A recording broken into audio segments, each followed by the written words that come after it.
JP Smith, congratulations on reaching the quarterfinals here in Newport. You hadn't won a tour level match before coming in, so you got to be very happy.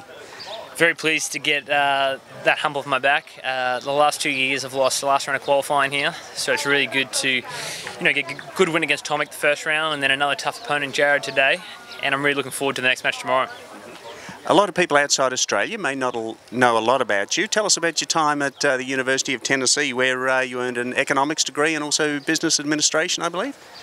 Yeah, I was recruited by Sam Winterbottom, and I actually arrived in Knoxville in 2007. So graduated in 2011, and that 4 years went by like a flash out there. So looking back on it right now, it's kind of a blur with all the work we've done and the schooling as well. But I had a great time, made some really good friendships, and established a lot of great relationships for the future. And I recommend anyone kind of in that balance of turning pro or going to college to really pursue college. I think it's a great opportunity for everyone to kind of develop and advance their tennis game, and it gives them sort of another break from tennis, the full grind of it. So you also speak Indonesian. Tell us how that came about. Yeah, so basically my primary school, my high school I go to, that's one of the 3 languages we actually could choose. And a lot of my friends were doing Indonesian, so I kind of went where my friends were. I was kind of like a sheep there, just followed the lead right there. And it's a great language, and we're so close to Indonesia, and I've been in Jakarta, which is obviously the capital city of Indonesia. And I practiced it a little bit there as well, and it's actually a really great language. You've picked up a fondness for American football during your time here in the States. A couple of quarterbacks you like. Tell us about why you like these two. Yeah, obviously I was a Peyton Manning fan before I came to Tennessee, and obviously I always will be after that as well. I'm also a big Tom Brady fan as well, and that was before the deflate gate as well, just to clarify.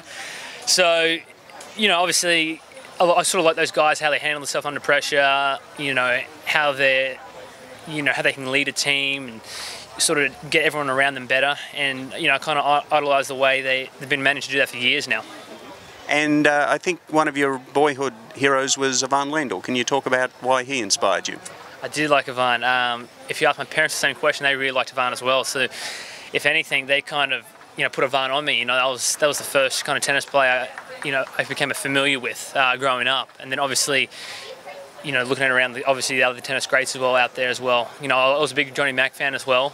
Just the way, obviously on-court antics were a little bit frowned upon, but just the way he could, de-low volleys out and play the game was something I really liked and really enjoyed watching.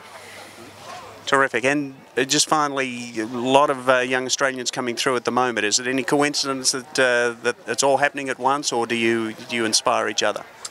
Yeah, we've actually got a lot of coming through right now, obviously led by Tomic, Kyrgios and Thanasi, the up-and-comers right now, and I think they're really going to establish themselves, obviously the elitists of the game right there coming up in the next, 3 to 5 years. So it's exciting time for those guys. I've gotten to know them pretty well over the years now, and they're really good guys, and hopefully they can continue to stay injury-free and really push the limits of tennis.